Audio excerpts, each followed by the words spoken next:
নমস্কাৰ, মই ৱাছিম হক।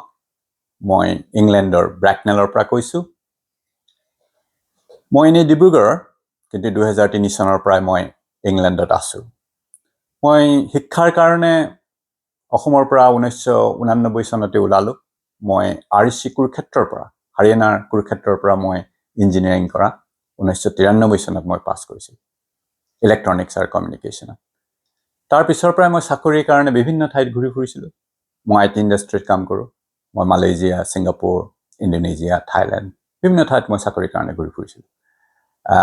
তাৰপিছত 2003 চনত মই ইংলেণ্ডলৈ আহিলোঁ। আজি প্ৰায় 22 বছৰেই হ'ল মই ইংলেণ্ডত আছোঁ।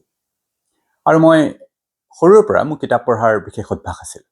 মই ডিব্ৰুগড় বিশ্ববিদ্যালয়ৰ চৌহদত ডাঙৰ হোৱা। মোৰ দেউতাই খুব কিতাপ পঢ়িছিল, ওচৰ চুবুৰীয়া মানুহ কিতাপ পঢ়িছিল। আৰু ডিব্ৰুগড় ইউনিভাৰ্চিটি লাইব্ৰেৰীটো মোৰ বৰ প্ৰিয় আছিল।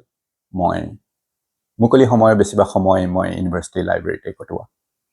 বিভিন্ন ধৰণৰ কিতাপ পঢ়িছিলোঁ, উপন্যাস, বুৰঞ্জী, বিজ্ঞান, দৰ্শন, সকলো ধৰণৰ কিতাপ মোৰ বৰ প্ৰিয় আছিল। কিতাপ মোৰ বৰ প্ৰিয়। আৰু এতিয়াও মই কিতাপ খুব পঢ়োঁ, সকলো ধৰণৰ। আৰু 2015 চনৰ পৰা আজি প্ৰায় 11 বছৰ বা 10 বছৰ আগৰ পৰাই মই ধ্যান কৰাটো মোৰ এটা অভ্যাসত পৰিণত হৈছে।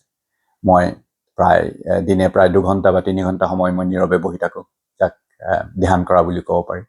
আৰু বছৰেকত এবাৰ বা দুবাৰ মই সমাজৰ পৰা আঁতৰি কোনোবা নিৰিবিলি ঠাইত এসপ্তাহ, 10 দিন, 5 দিন ইমান সময় মই ধ্যানেই কৰি থাকোঁ।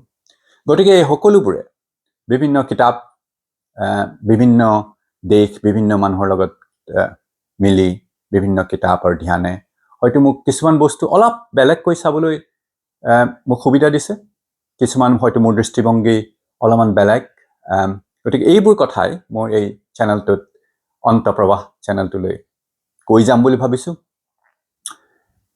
কিছুমান কথা মোৰ নিজৰ অভিজ্ঞতাৰ ভিত্তিত হ'ব, আৰু কিছুমান কথা হয়তো মই বিজ্ঞানৰ কথাবোৰেই পঢ়ি আৰু সহজ সৰল ভাষাত বুজাবলৈ চেষ্টা কৰিম। বিভিন্ন ধৰণৰ বিষয়, বিজ্ঞান হ'ব পাৰে, কম্পিউটাৰ চায়েন্সৰ, আৰ্টিফিচিয়েল ইণ্টেলিজেন্স হ'ব পাৰে, দৰ্শন হ'ব পাৰে, আধ্যাত্মিকতা হ'ব পাৰে। এই সকলোবোৰ বিষয় মই বুজি পোৱাকৈ মই ক'বলৈ চেষ্টা কৰিম। আশা কৰোঁ এই অন্তঃপ্ৰবাহ চেনেলটো আপোনালোকে ভাল পাব, ইয়াৰ ভিডিঅ'বোৰ আপোনালোকে ভাল পাব, তাকেই ক'লোঁ। আৰু এই চেনেলটোলৈ আপোনালোকৰ স্বাগতম থাকে। ধন্যবাদ।